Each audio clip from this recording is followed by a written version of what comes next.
Good afternoon, students. Let's begin today's session. So we will continue with properties of matter today. Surface tension was what we were discussing before. Last time we had gone into a doubt session with the fluid mechanics paper and all that.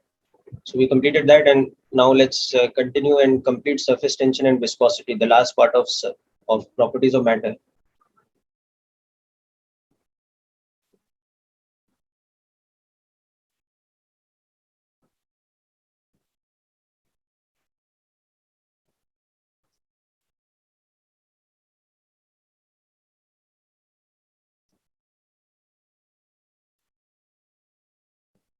So we had understood earlier that surface tension is a mechanical property or a physical property of any liquid which relates to the elasticity of its surface.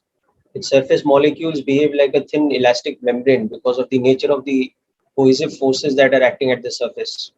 And thereby the surface tension, capital T, becomes a property that we can relate as either tangential force per unit length on the surface, or we can also relate it as the surface energy or elastic potential energy of a surface per unit area. So there are two ways to understand surface tension. Surface tension is measured typically in millinewtons per meter. So the SI unit is newtons per meter. Now we had also understood one more aspect about surface tension, and that was that excess pressure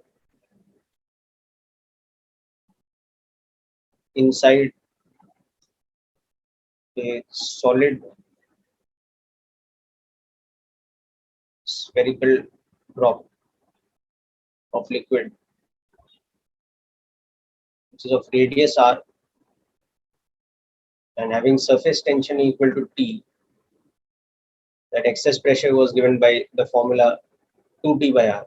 This was the last thing we had seen in our surface tension lecture previously. So quick reminder about that. So in addition to this, we should also now understand that if we talk about bubbles, okay, like a soap bubble.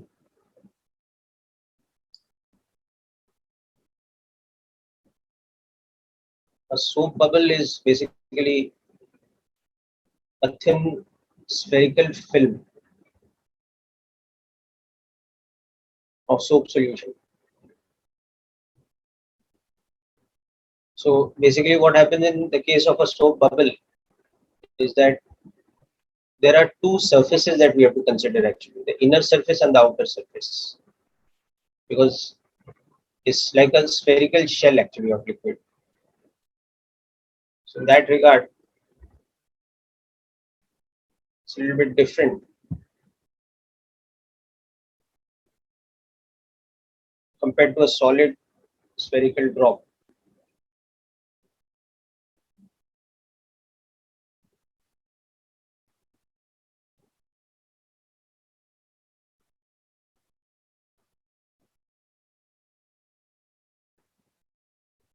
So this has got air inside, air outside. This is soap solution. So the pressure of the air inside is P and the pressure outside is P naught. And also in the shell, the pressure is P prime, let's say. Okay. And because it's a thin shell, so we take the radius as R for both the surfaces, the inner surface as well as outer surface.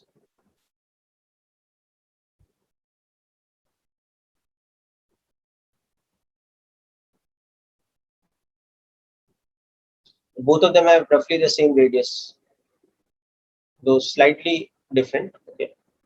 So that difference is negligible. So what happens is that the excess pressure formula is applicable twice now. Okay. This is from air outside to inside of the or to the liquid inside of the outer surface.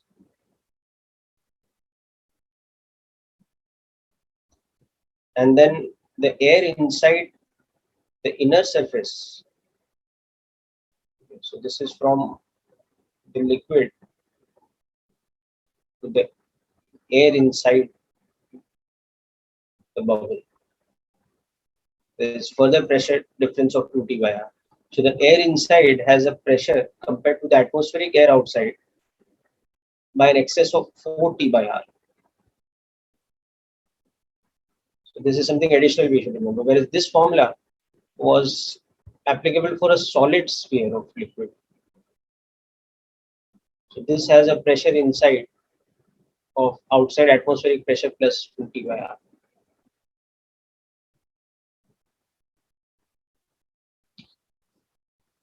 Okay, so just make a quick note of this, then we'll discuss an application example.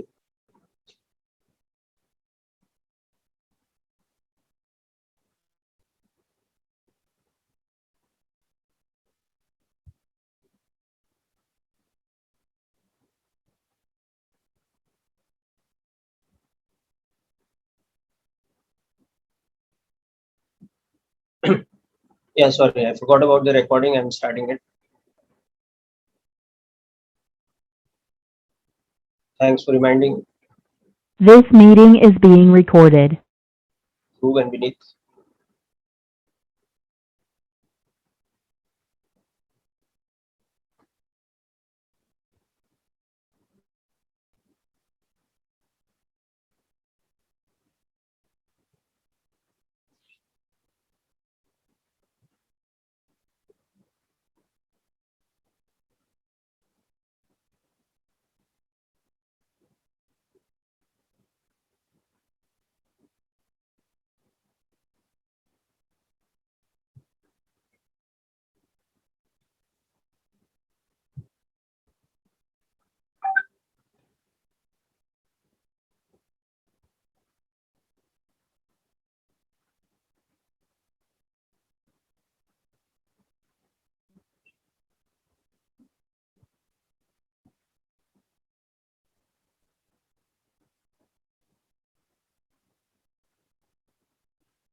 Okay, now let's understand a question related to this.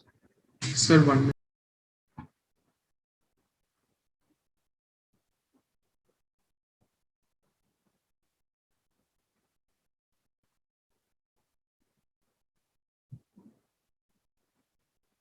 Okay, so this is clear, now 4T by R excess pressure of the air inside.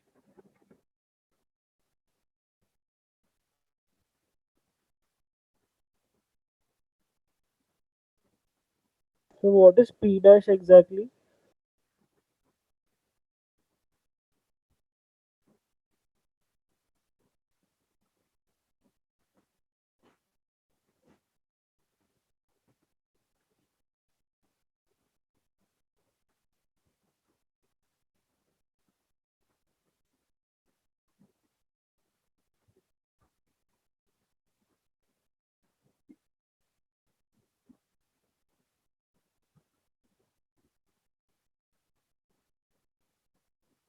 Okay, now let's do a numerical problem related So to what this. is So, P dash exactly? sorry, I couldn't hear your question. Can you come again, please? So what is P dash exactly? P dash is the pressure of the, the liquid in the shell, there's a thin layer of liquid now. So that exists at some pressure. So that pressure is P prime. Okay. Okay, so there are basically three different pressures: the pressure of the air outside, the pressure of the liquid in the shell, and then the pressure of the air inside the shell. And that's why that formula is being applied twice now. Okay, sir. Okay, now the question. So you have two spherical soap bubbles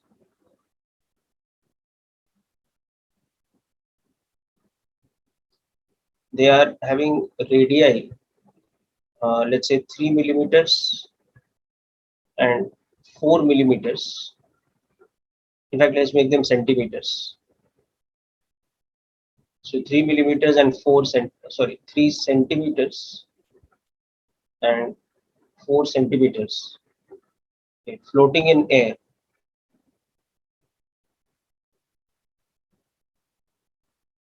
Come in contact and stick together such that a certain part of their outer surfaces remains in contact,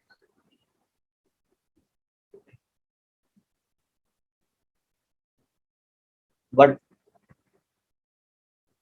their shells do not break. So we have to find the radius of curvature of the portion in contact.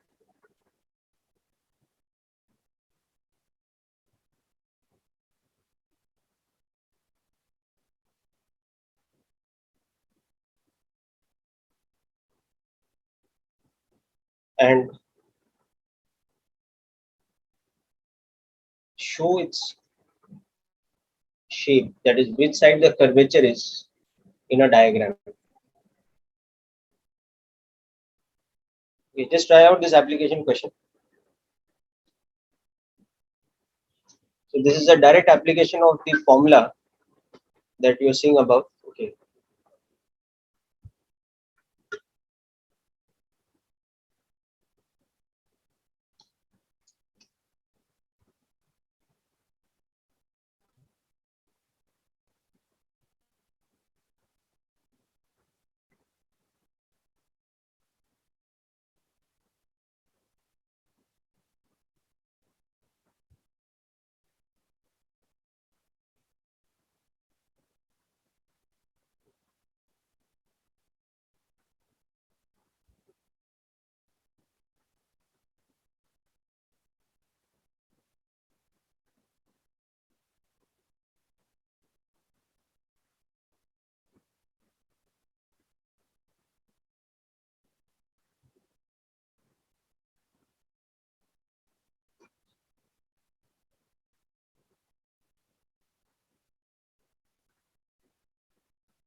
Okay, so let's understand what's happening in this particular situation. So if you visualize the two independent spherical bubbles, they're like two thin shells, but of different radii. So therefore having different amount of pressure of the air inside. Okay. So this one is at pressure P1, let's say this one is at pressure P2. So P1 is equal to P naught plus 4T upon R1. P2 is equal to P naught plus 4T upon R2. R1 is 3 centimeter, R2 is 4 centimeter. So you can see that P1 is greater than P2. T is same because T is the surface tension of the soap solution. They are both soap bubbles of the same solution, so same material property. Now, as they come in contact, what will happen is that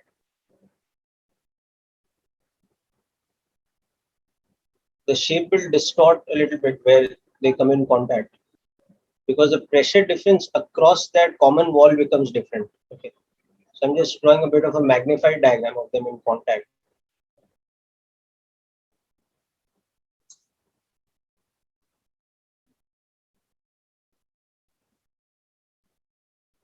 So this part, the air still more or less exists at pressure P1.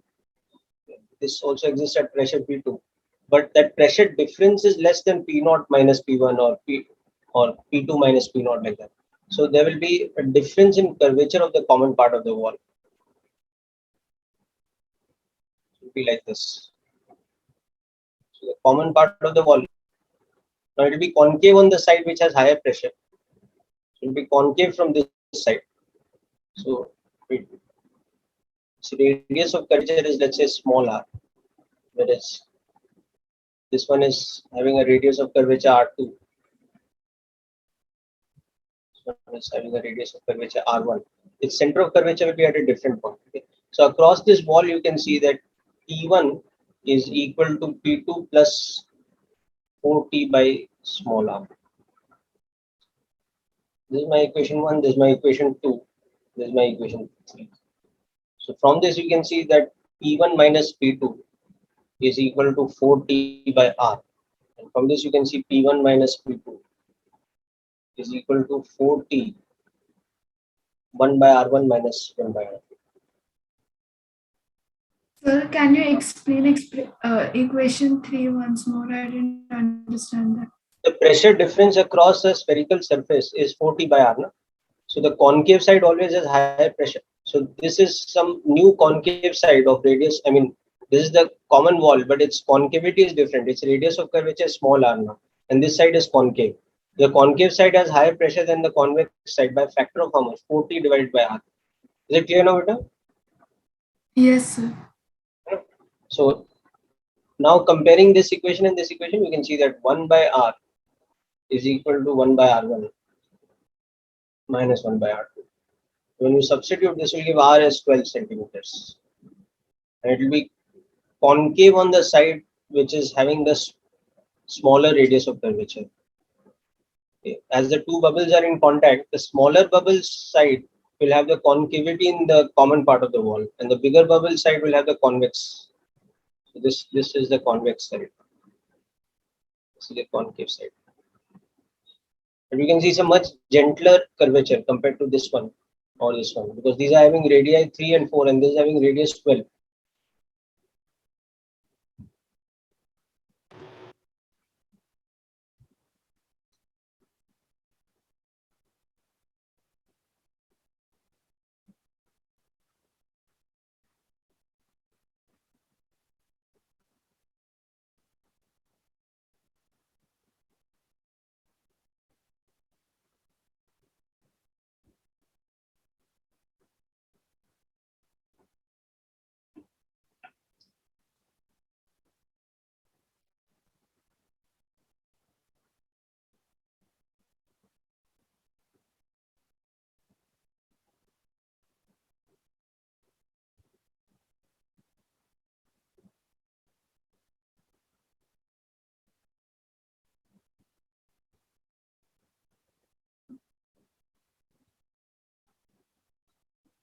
Okay, so hope this question was clear. Now we move on to another phenomena related to surface tension, and that is the concept of capillary action and contact angle.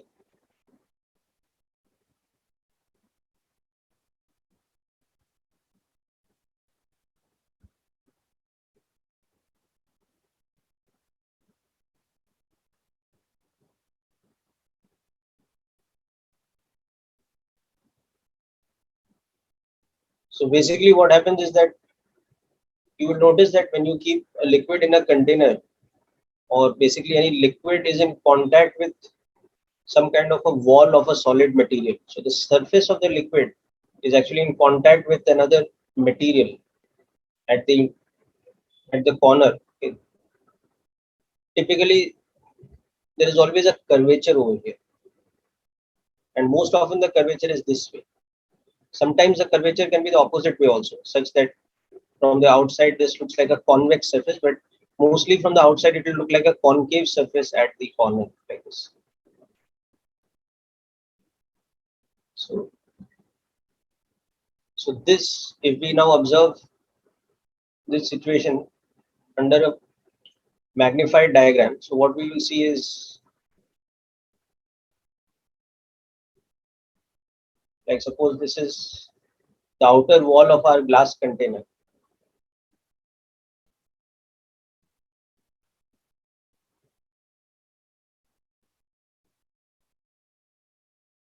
And suppose this is something typically like water. Okay. So the surface of water where it comes in contact, it's bent like this.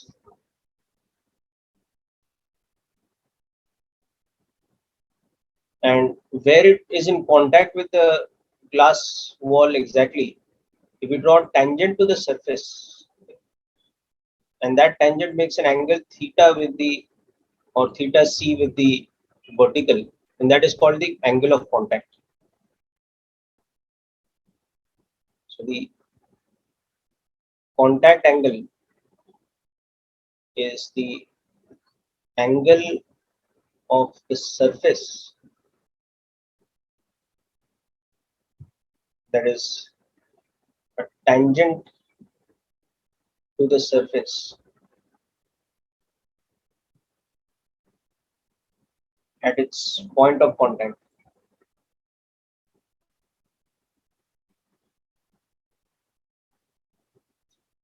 With respect to a vertical solid wall or surface.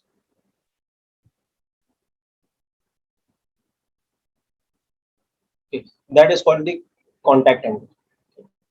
And typically here in an example like this, the contact angle is going to be an acute angle, like in the case of water and glass.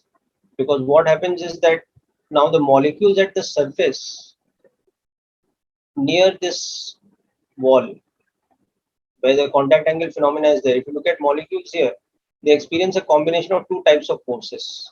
They experience very strong or comparatively stronger adhesive forces and comparatively weaker cohesive forces.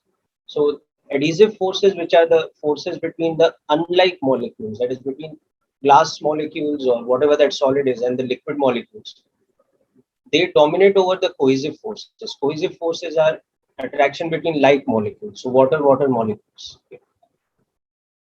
So because they dominate, so that pulls the surface up at the point of contact a little bit like that. And that creates this phenomena of a contact angle which is acute. So for glass and water, the contact angle is acute. In fact, it's very small, it's almost tending to zero for glass and water because adhesive forces, that is intermolecular attraction between glass and water, dominates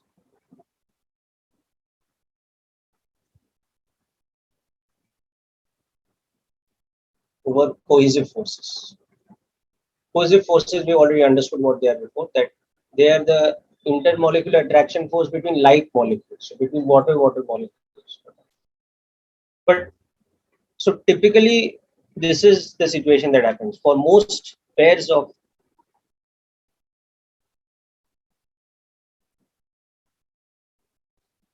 a liquid in contact with a solid.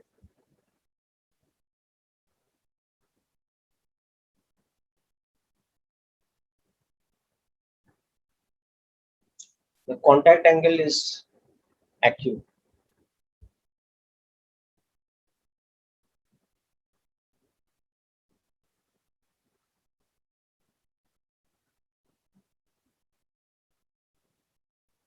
Because this is what happens, because adhesive forces dominate.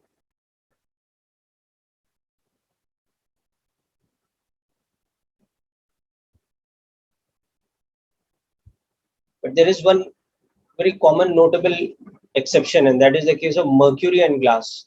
The case of mercury and glass, the cohesive forces dominate, and that's why mercury bends the other way at the point of contact. So there is a obtuse angle of contact, nearly equal to 135 degrees. So this is again an experimentally observed phenomenon. So for any given pair of materials, that is one liquid and one solid, there will be a certain value of contact angle, which is their material property. It is a material property for that pair of materials. So water and glass will have a different contact angle with, in comparison to, for example, wood and glass, or plastic and glass, or some metal and glass, or some other liquid with respect to glass, etc.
Okay, Ansh, I'm taking you back to the previous section for a minute. You can, if you missed out noting something or you have any doubt, you can discuss with me. Just a moment.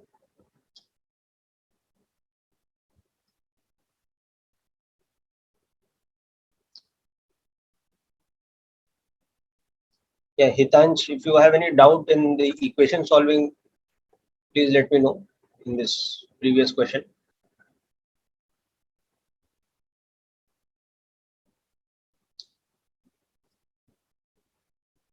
Okay, so these two equations are showing you the pressure of air inside each of the bubbles. So when they come in contact, their common part of the wall which is in contact, it is an interface between air on one side which is at pressure P1 and on the other side which is at pressure P2. So P1 minus P2, that pressure difference has to be such that it is accommodated by that particular radius of curvature, because for a spherical surface of radius r, the pressure difference across it is 40 by r. That's how we are getting that formula.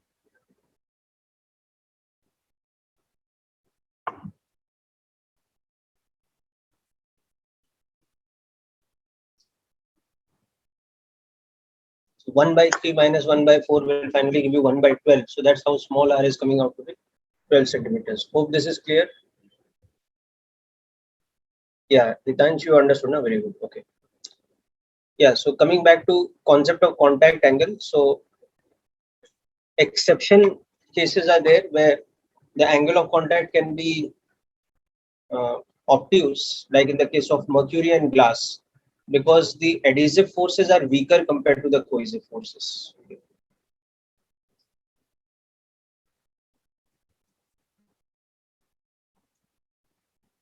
Certain exceptions, like mercury and glass interface, have an obtuse value of contact angle, because in such cases the cohesive forces are dominant.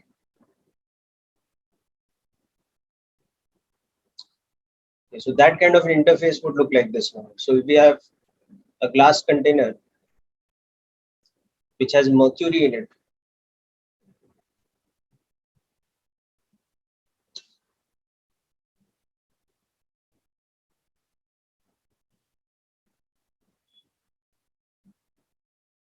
so what we would typically observe is that the mercury is bent like this at this side. In the mercury surface, slightly bent like this. So if we draw a tangent to the surface at the point of contact, that tangent with respect to the vertically upward direction, it will be making an obtuse contact angle.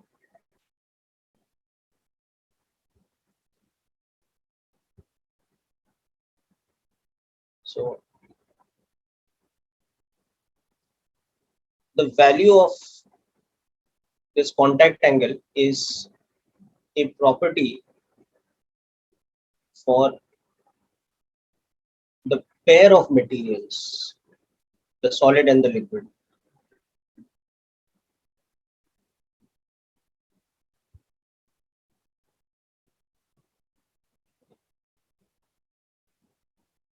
And is experimentally measured.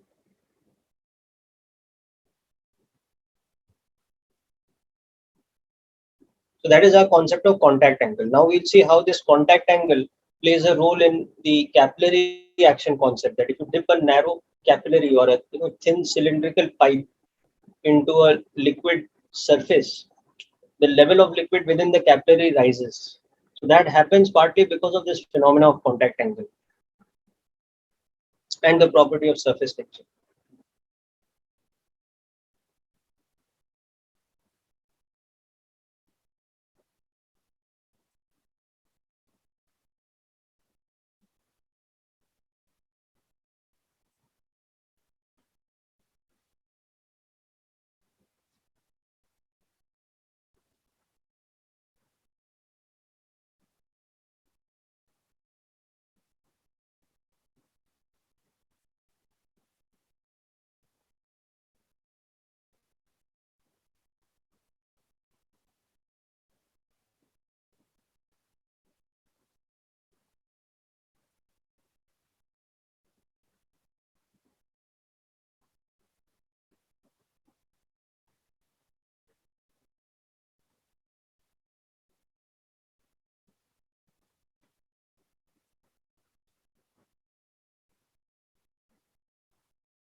Okay, so let's observe how that happens. Capillary action or capillary rise. Sir, can you scroll back one? Yeah, this partner.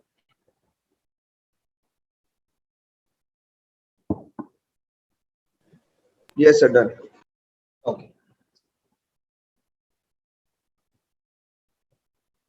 So now we come to the final part of surface tension, capillary action or capillary rise. So I think single P and double L, if I'm not mistaken.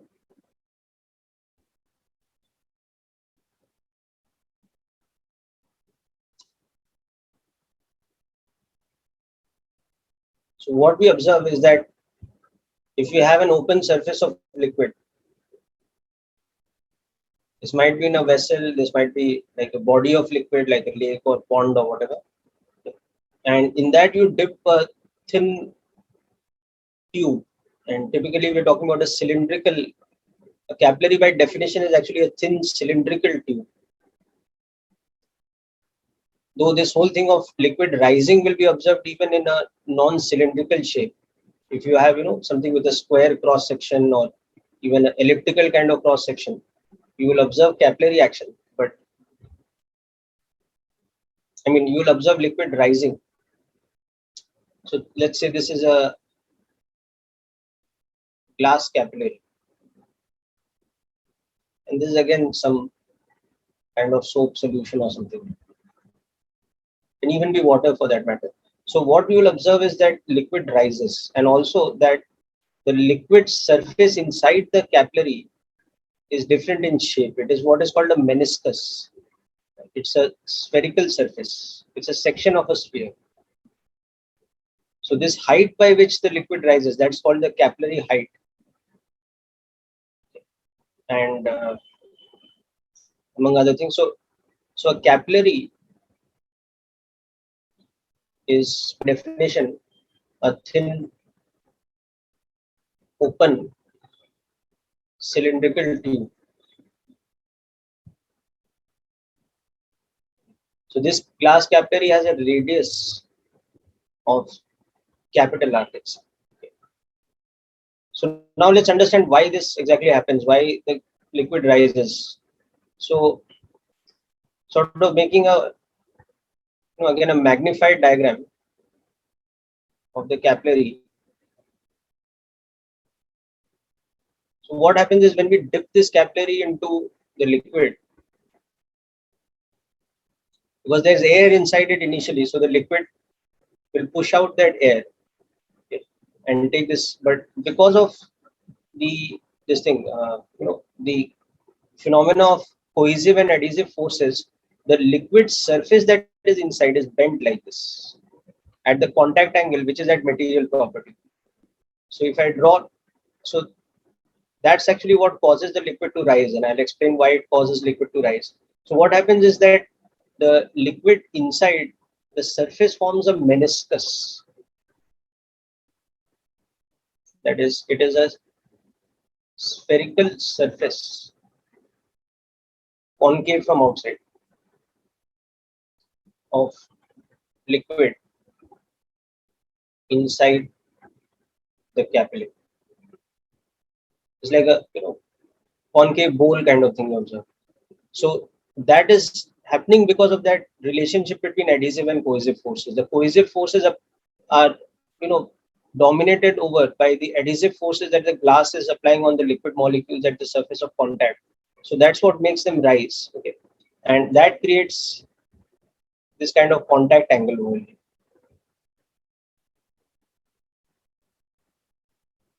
You have to imagine this in 3D. It's like, so that surface of liquid itself is like this. It's like a bowl like this. So it's making a contact angle like this. This angle is the contact angle.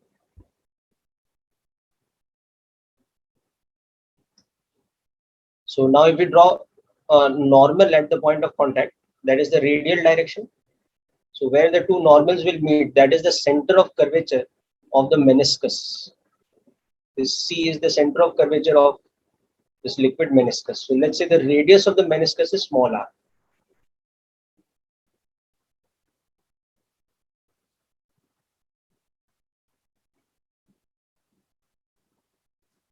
So this is the contact angle, which is basically a property of the liquid and the solid combination that we are using. And C is the center of curvature of the meniscus or the concave liquid surface. So small r is the radius of curvature.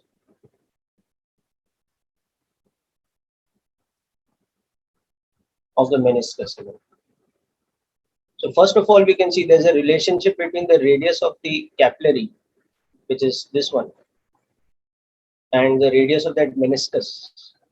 So if we just draw this here, okay, so you can see that this angle will again be contact angle, and this is R. So from the geometry of that triangle, we can see that small r is equal to capital R by cos theta.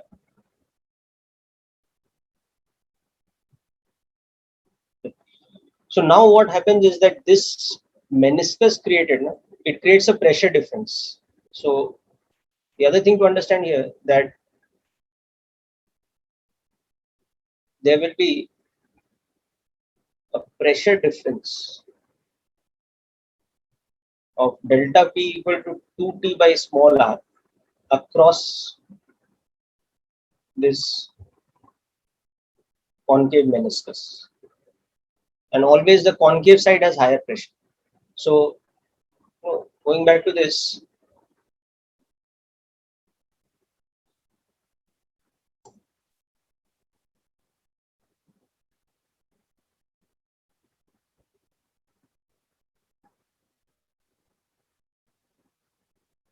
so the pressure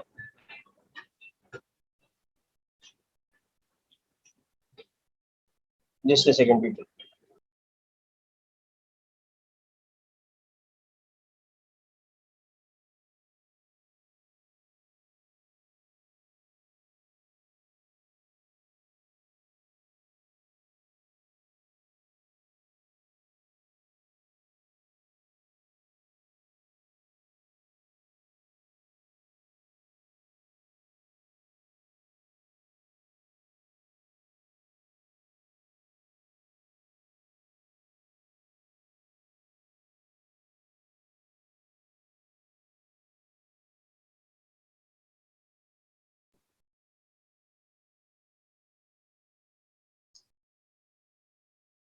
Okay, so now this concave surface, it has a pressure across, the pressure difference across it such that the pressure difference is created by that curved nature of the surface, because it's stretched out, there are elastic forces. So always the point inside the concave part is at higher pressure. Okay, so that pressure difference is created such that PA minus PB will be equal to this pressure difference of 2T by R. But A is a point on the open atmosphere, so that creates a lower pressure at the point B just inside the meniscus. It becomes atmospheric pressure minus 2T by small r. Okay. So that is why when liquid comes inside, now that meniscus cannot remain at the same level as this, as a liquid on this, because then the pressure at this point and this point will be different and more liquid will come in. Okay. So that's why the liquid rises inside, so that this pressure difference is compensated for by this vertical pressure difference. So now if you see between the point B and C, there's a vertical height of h, and this point is D. So now you can see that the pressure at the point C will be pressure at the point B plus rho gh, and that should be equal to pressure at the point B, which should be equal to atmospheric pressure. So PC, which is now equal to pressure at the point B, which we can substitute from here. So P naught minus 2T by R. This pressure difference of 2T by R now gets compensated by the amount of liquid which has risen. So that again at this point C, the pressure is the same as the atmospheric pressure. So you can see from this that 2T by small r is equal to rho gh, or h is equal to 2T divided by rho into small r into g. And small r is the radius of the meniscus. So we'll express it further in terms of the radius of the capillary. So that will become this. So this is the derivation of the other formula which is important, which is the capillary rise. Okay. It is inversely proportional to the radius of the capillary and the density of the liquid. So here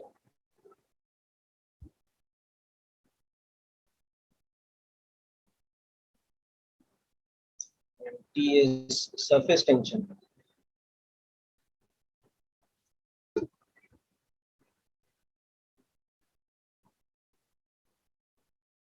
the same fluid. So this is the other important formula. So two important formulae while doing problems. One is the relationship between the radius of the meniscus and the radius of the capillary. And of course, we've seen earlier already that theta c is the contact angle. Okay. So this is the phenomena of capillary action. So I'll just take you through this section fully once.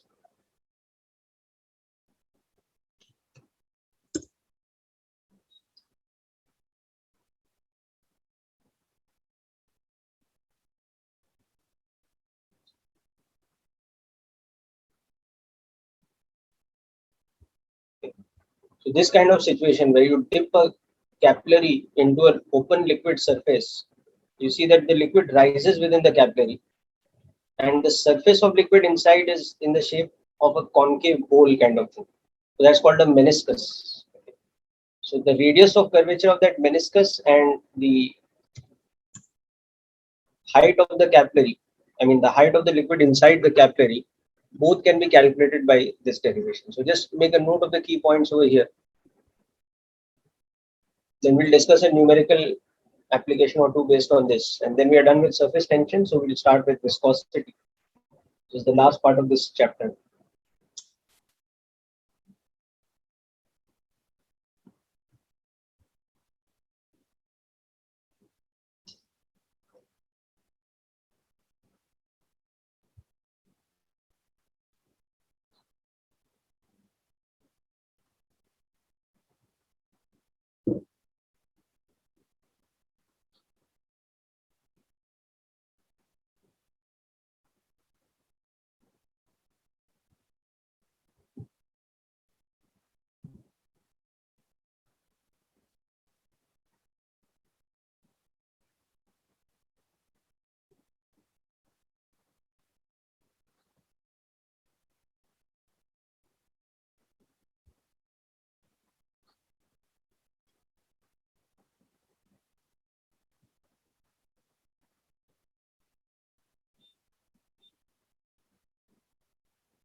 Okay, so I'm just scrolling down to the final part of the derivation.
Okay, so now as far as questions are concerned, most of the questions in this part are straightforward formula based, but there are one or two types of variations possible. So we'll quickly discuss an example. Let's say we have this situation that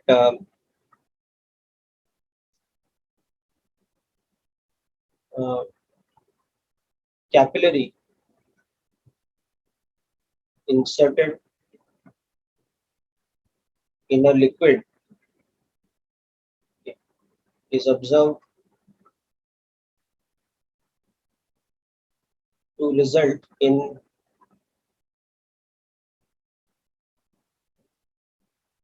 capillary rise of 4 centimeters, okay, and a contact angle of 37 degrees. Okay.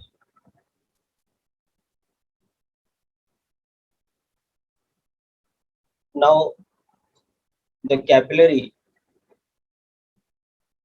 is slowly pushed further into the liquid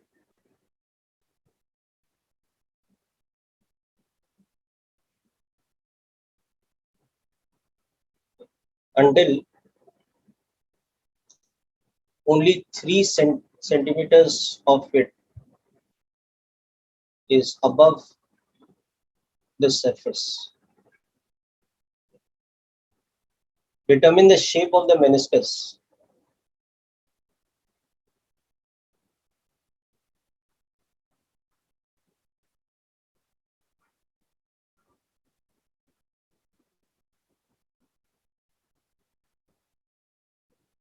Okay.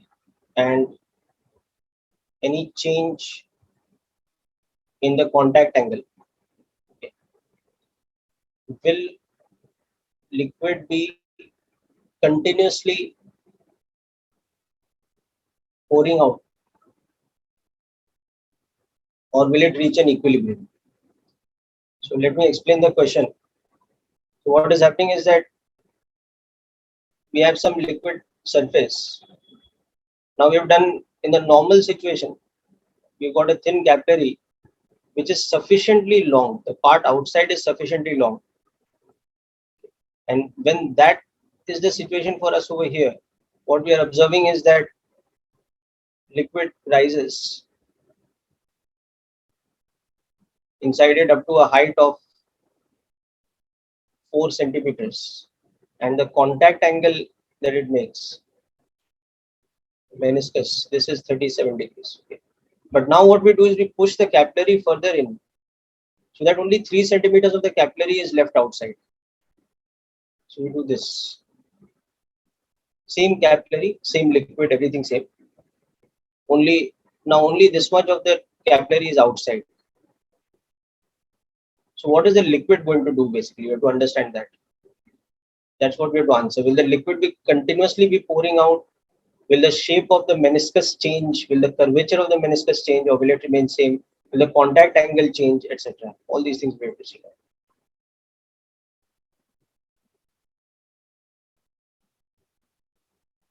Will liquid be continuously pouring out?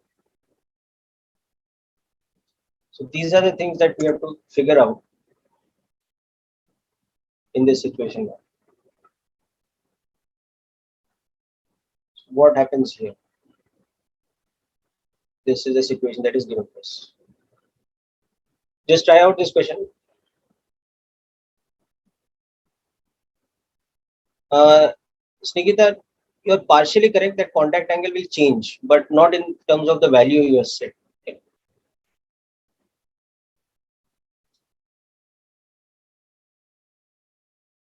So actually, people, if you just review the the whole concept of capillary action, why it happens, because the liquid rising inside the capillary, it forms that concave bowl kind of surface that creates a pressure difference. That pressure difference sort of it creates a suction, so the liquid comes up. So the liquid comes up to compensate for that pressure difference that is created because of that shape of the surface, that natural shape because of the natural contact angle. So think in terms of that and you understand sooner or later what's happening.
Yeah, students, I had got disconnected.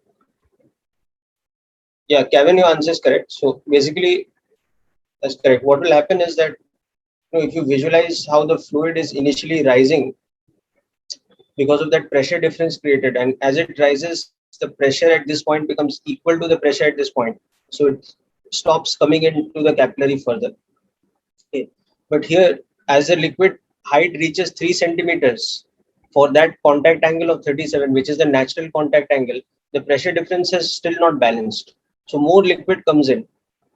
Okay, and that changes the shape of the meniscus because the liquid can't go further up. So the shape of the meniscus will change in such a way that it becomes flatter, or the radius of curvature of the meniscus will become less, which means the contact angle will increase. If it was perfectly flat, the contact angle would have been 90 degrees. Okay, so it won't be perfectly flat because there is some capillary rise, but it's not up to the value that is required for the contact angle of 37 to get compensated, the pressure difference because of that. So instead, the excess pushing of liquid from below as liquid rises, that causes the curvature of the surface to change. Now the meniscus becomes flatter in comparison to the first diagram, where it was a natural contact angle for that pair of materials.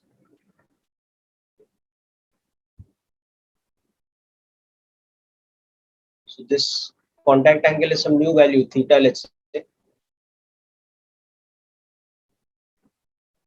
So theta prime, let's say.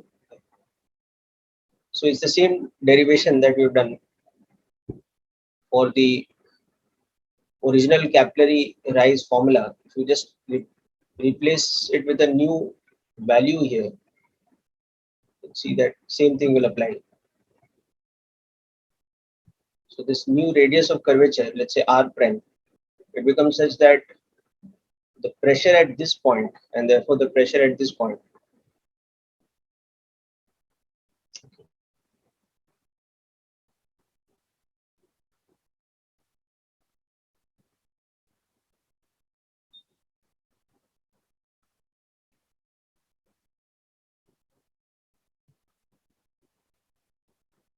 so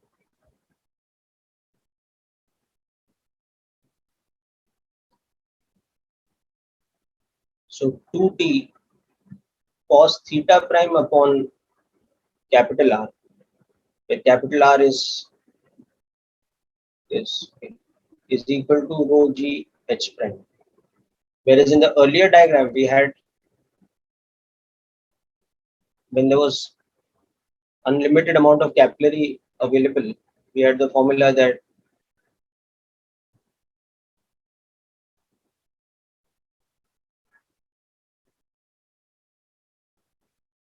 this h was 4 centimeters for critical angle equal to 37 degrees. So now compare these two equations, this equation and this equation. So you see that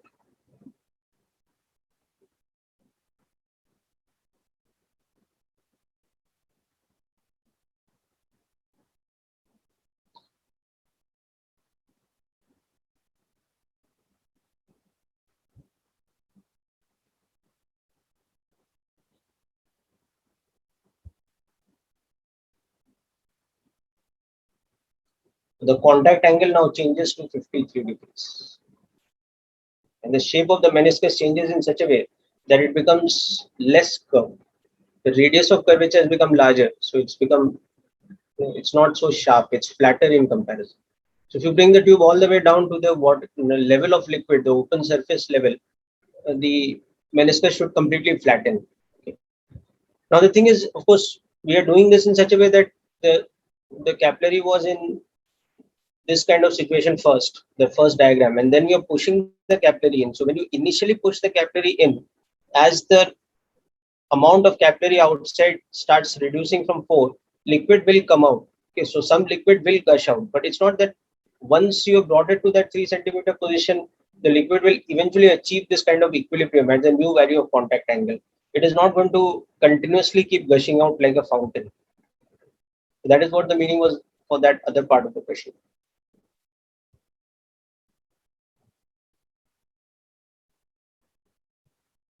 Okay, so hope this example is fully clear. So this is a variation of the normal kind of situation of contact angle and capillary rise formula.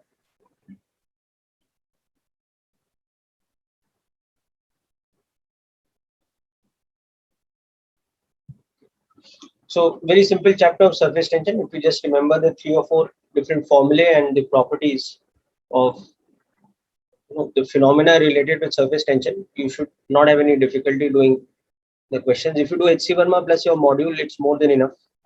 Okay. Don't waste too much time on this chapter. Just do what is required to score the full marks at JE level. In any case, it doesn't have too much weightage. Typically, maybe just one question from surface tension. So it's not one of the very important chapters in that sense. But at the same time, the question will always be easy from surface tension. So you should not ignore it so that you make sure you score the marks. Okay, now let's move on to the next and the last part of properties of matter, which is viscosity.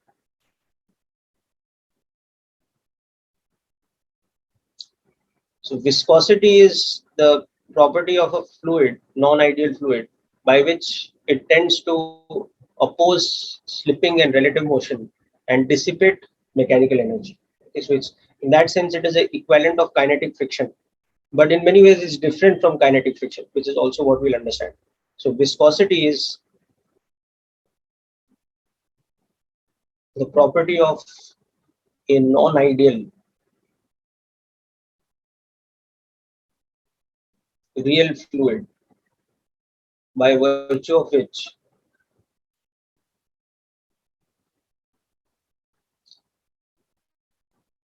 there is dissipation of kinetic energy during flow and it opposes relative motion. So what we mean by it opposes is that viscous force, or it can even be called drag force. So it's a dissipative, non-conservative kind of force, which brings it in the category of kinetic friction. Okay.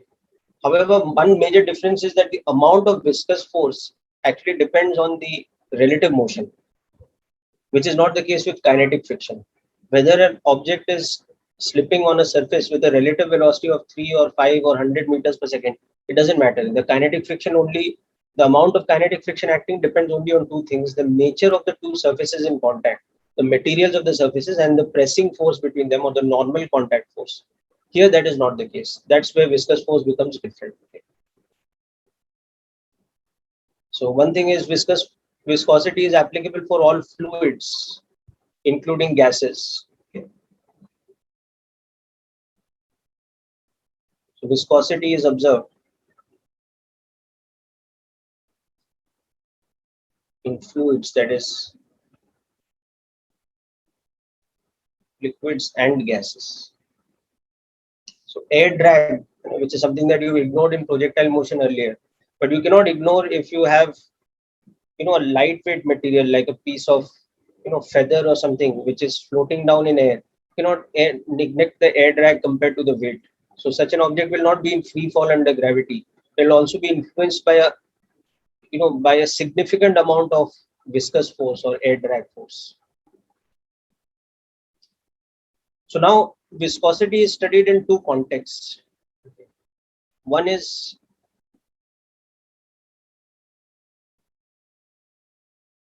viscous forces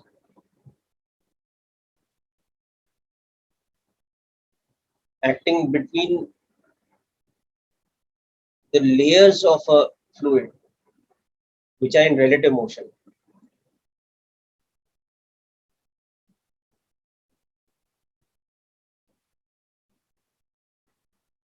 With respect to each other. Okay. And the second is when a solid body moves through a viscous fluid. Okay. Actually, even another liquid can be moving through a given liquid, like raindrops falling through air also experience viscous or drag force, and raindrops are not solid objects, they are liquid droplets, but they are moving through another fluid of air. So it can be a solid body, or it can even be or one fluid moving through another.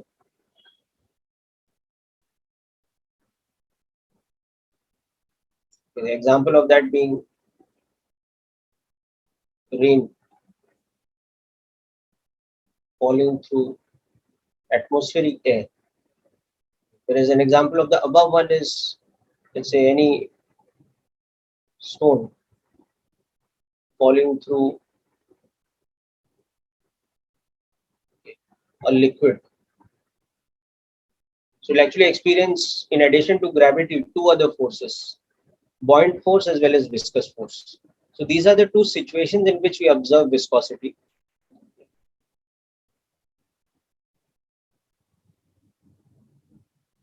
So we'll start with the first situation.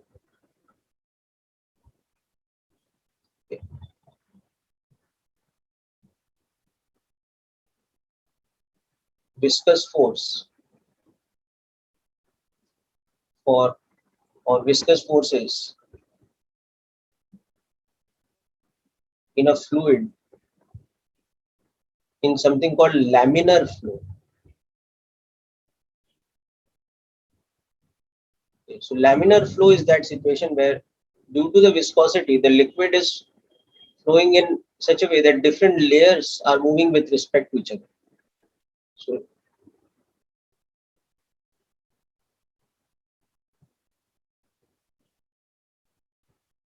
is flow of a viscous fluid such that layers of fluid move relative to each other,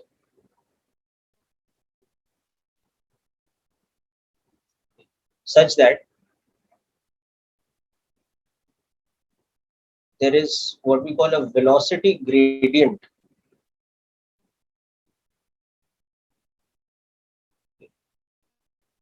across a cross section of the flow perpendicular to the direction of flow.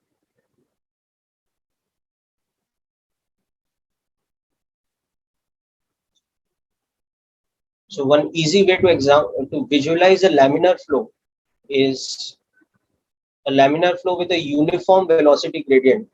So imagine we have something like this. This we are observing from the side, a stream or something like that in flow.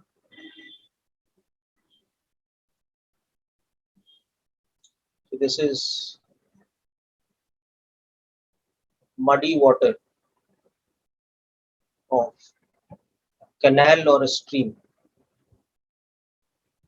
So now if we visualize a very sort of idealized situation where the velocity vectors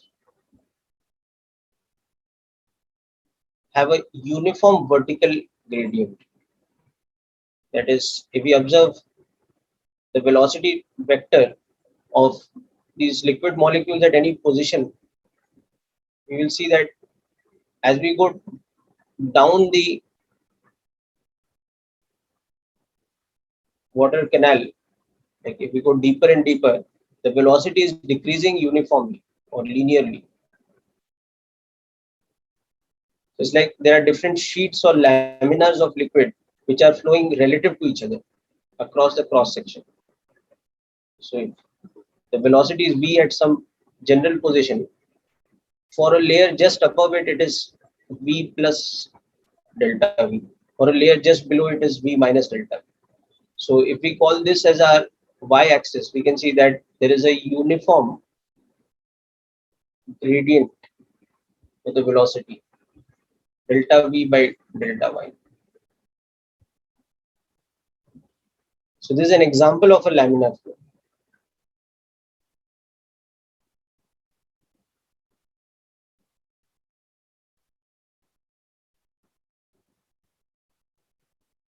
There's a uniform velocity gradient.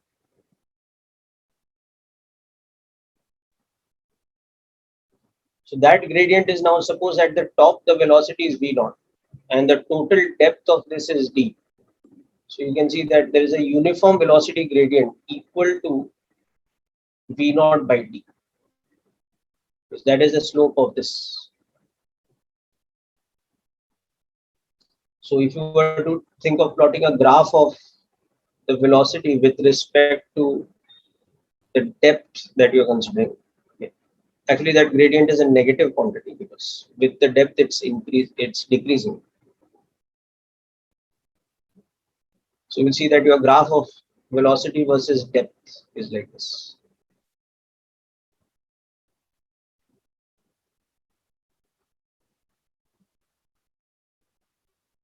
Where the slope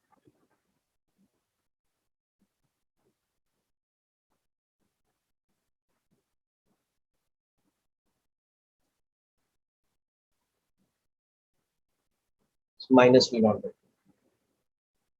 So this is an example of what we call a laminar flow, and in this case it's a laminar flow with a uniform gradient, uniform velocity gradient.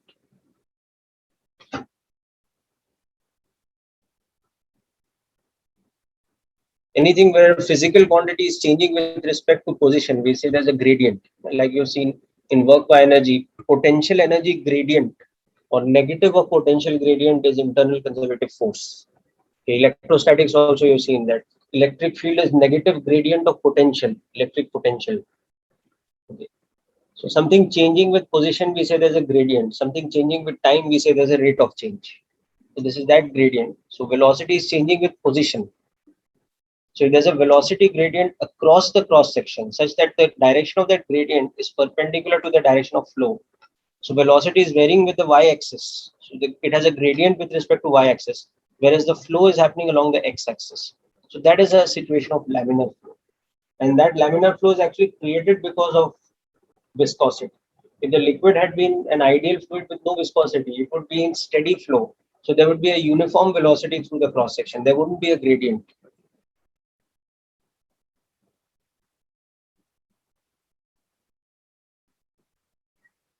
So this whole phenomena of laminar flow is exclusively observed because of the viscosity of the liquid. It doesn't happen in the case of an ideal fluid, which is in steady flow. Now that's the thing, Nikita, the velocity need not be zero at the bottom, but here in the diagram, I'm assuming that just at the bottom, at the bed of the canal, the velocity is tending to zero. It need not be the case. It actually depends on what external pressure gradient is being applied across the x-axis, which is causing the liquid to flow at what kind of rate, etc. So here's a very simplified example with a uniform gradient such that the velocity is zero right at the bottom and is v naught at the top, and it varies uniformly with depth between the top and the bottom. So that is for this particular example. It need not always be the case.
Yeah, so Aditya, if you are imagining a situation like this where you have a canal and the the liquid is in it is like highly viscous because there's mud mixed with water. So what is happening? The bed of the river that's trying to stop the liquid from moving. So maximum like dissipation of energy is happening right at the river bed. So that layer is moving slowest, and as you go above and above, uh, there is more and more freedom for the liquid to move. So that's what's creating the velocity gradient naturally. Whereas had the liquid not been viscous, this would not have happened. The liquid would just be flowing uniformly. Or you can imagine a situation where we are creating some disturbance at the surface, which is causing the layer at the surface to move. But the next layer below it is not moving that freely because there's viscosity between those two layers. Then the next one even less freely, like that. So it's basically viscosity which is hindering the motion. It's creating a opposition to relative motion. Just like in mechanics, you had a situation of multiple blocks kept on top of each other. Now, if you were to apply some impulse or continuous force on the topmost block, that one would be moving fastest. But as you go down, the speed of the blocks would start reducing because more and more friction. Okay, so that kind of situation. So now, what we experimentally observe about viscous force is that if you consider a surface of liquid in a laminar flow,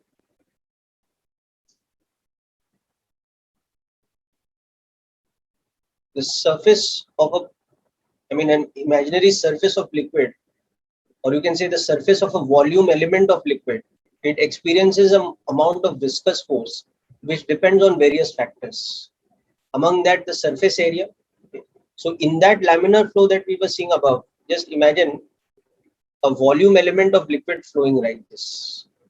So this thin layer of liquid is moving at a speed v. Okay. So it's somewhere here basically in the cross-sectional diagram.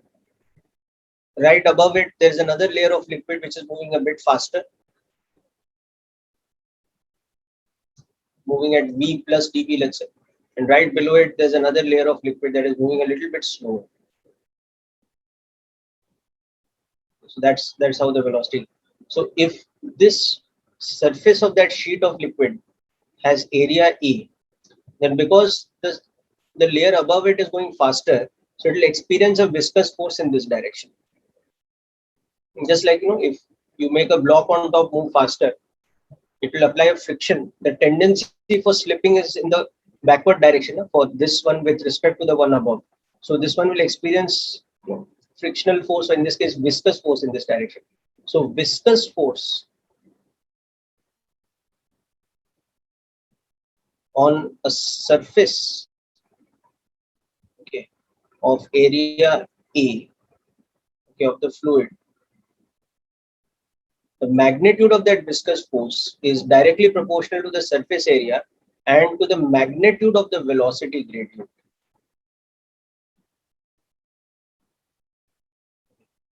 This is our y-axis in this case. So here, this is velocity gradient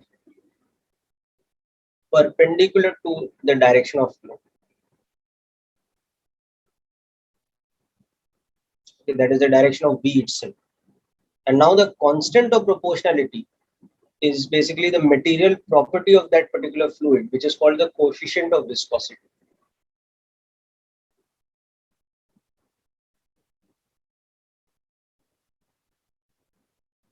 Denoted by the same symbol eta, as you have seen for modulus of rigidity and elasticity, but it has no connection with that. It's a totally different quantity. So this is called the coefficient of viscosity.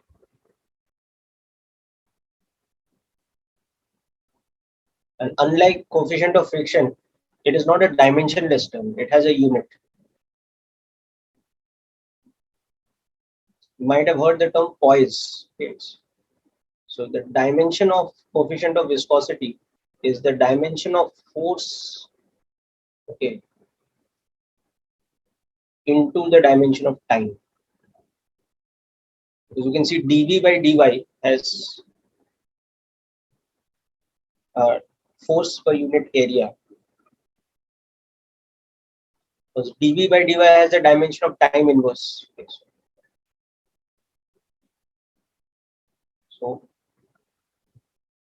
1 poise is equal to 1 Newton second per meter square.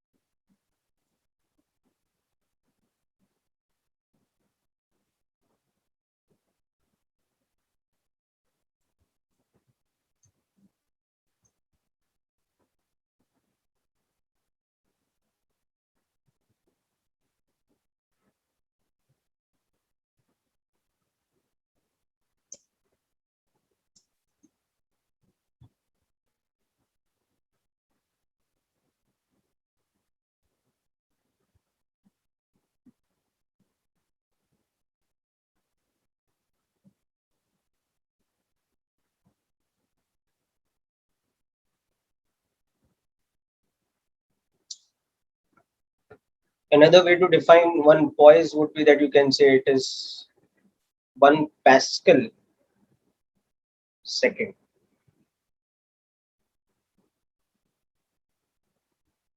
Newton per meter square is Pascal.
So, for example, water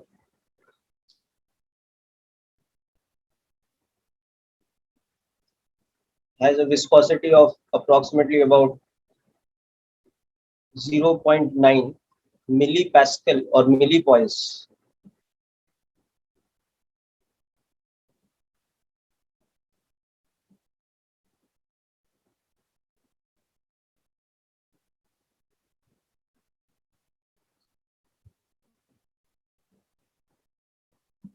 Then, for example,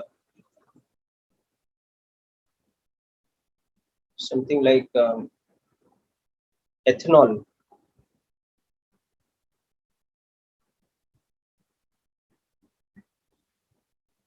has a viscosity of about 1.1 millipoise. You don't have to remember the values, I'm just giving you an idea.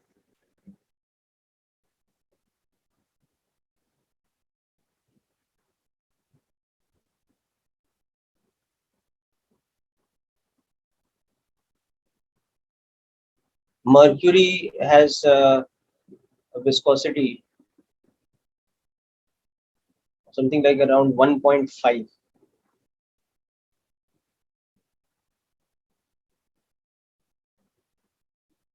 at room temperature.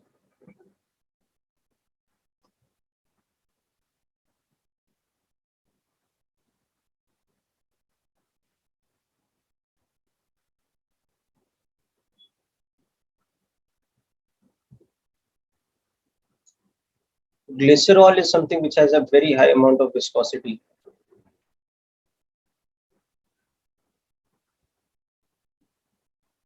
At room temperature, it has like almost 1 poise, 0.9 poise, or 900 and something millipoise.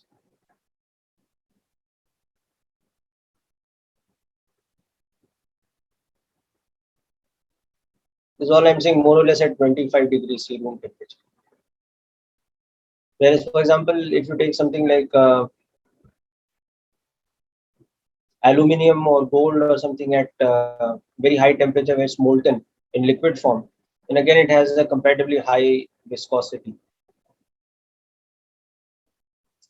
So there's a lot of research in material science done about viscosity and a lot of experiments, etc.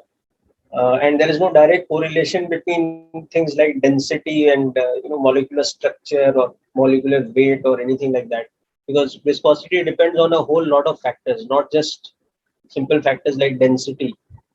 It depends on the nature of intermolecular bonds, whether it's polar molecules or whether there are van der Waals forces or hydrogen bonding, etc. All these factors will affect the viscosity.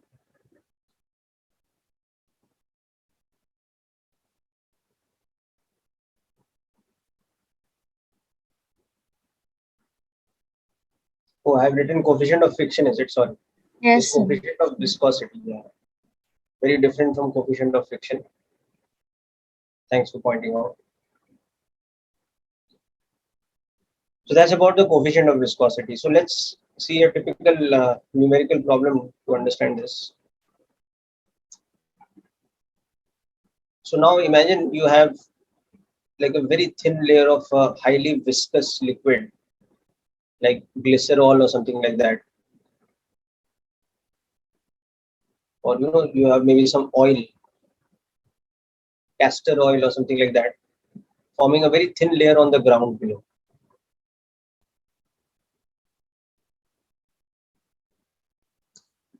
So this is the ground.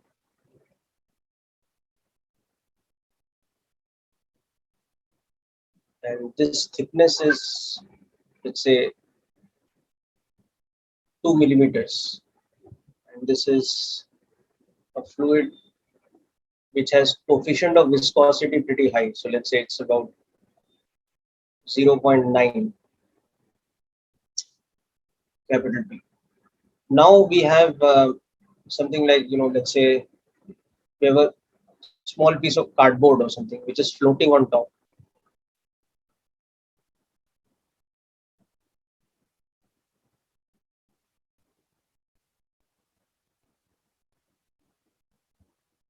Or plywood or whatever. So this is, let's say, a cardboard sheet. And what we want to do is we want to push it with some external force so that it maintains a uniform velocity. So in the 3D picture, you can see that the cardboard sheet will be something like this.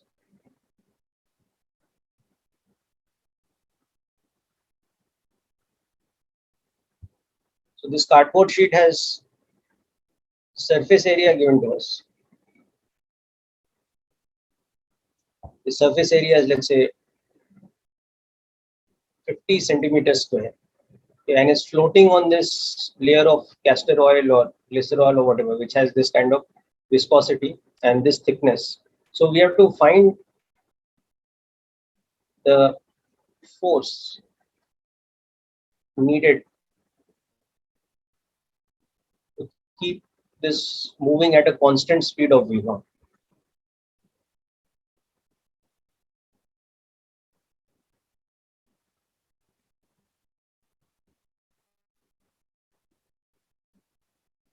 Of, let's say, 6 meters per second. Okay, so it's just like if you have a rough surface which has a coefficient of friction, to keep a block moving at constant speed on that horizontal surface, you'll have to apply a force that continuously balances the kinetic friction. The moment you withdraw the force or reduce the force, it will start decelerating. The same happens in the case of viscosity. Okay. So what will happen is that that cardboard layer, as you're pushing it, it will start dragging the top surface of the oil along with it, or the fluid along with it, creating a laminar flow of liquid. And once that liquid is in laminar flow, okay, it's your viscous forces or drag forces are going to come into play. So you will have to continuously apply that external force to overcome those drag forces.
Okay, so I'll just verify the calculations that you are sending me.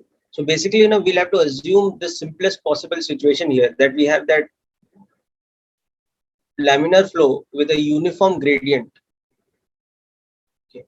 And the layer of oil which is in contact with the ground below, that is almost at rest.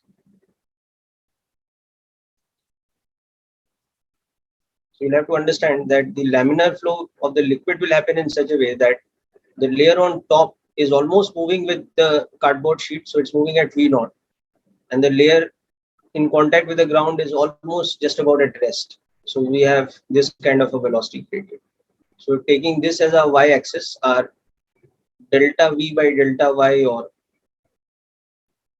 dV by dy, whatever, that is minus V naught by this height h.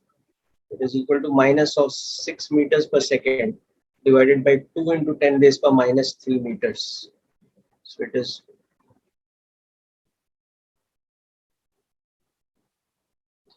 So now on that cardboard sheet, from below there is a viscous force acting in this direction. And that has to be overcome with the external force, so that it keeps moving at a constant velocity and its acceleration is zero. So the external force has to balance the viscous force, which will be coefficient of viscosity into area into magnitude of this velocity gradient.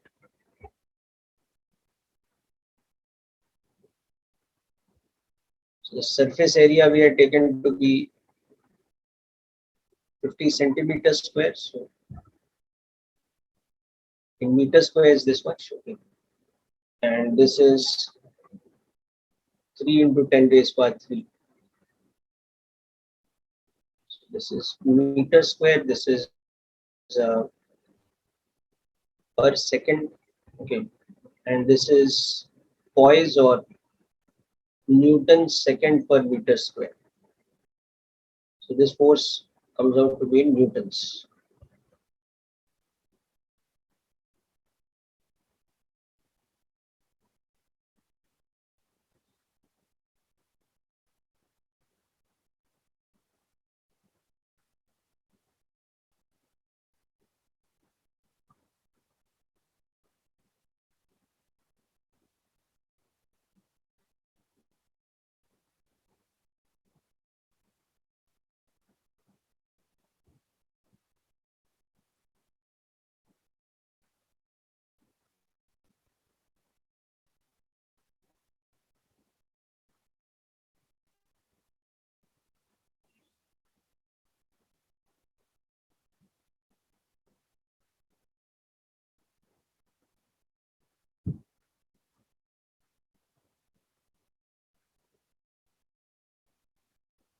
Okay.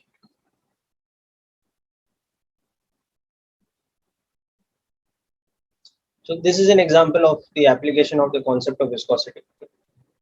So this concludes like the first aspect of viscosity, that is viscosity in a laminar flow. We'll see one more situation of this kind of laminar flow through a cylindrical pipe. That's a somewhat complicated application. We'll see that next time.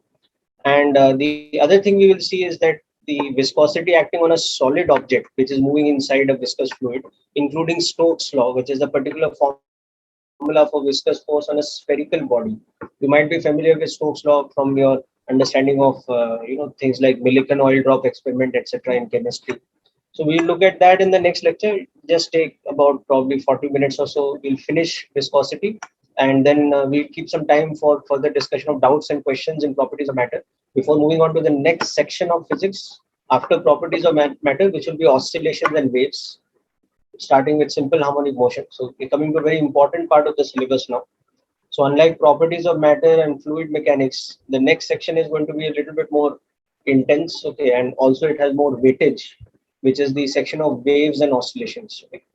So that's it for today's session, people. Wish you all the best. Thanks for attending. Have a nice day. Thank you, sir. Yeah, okay, people.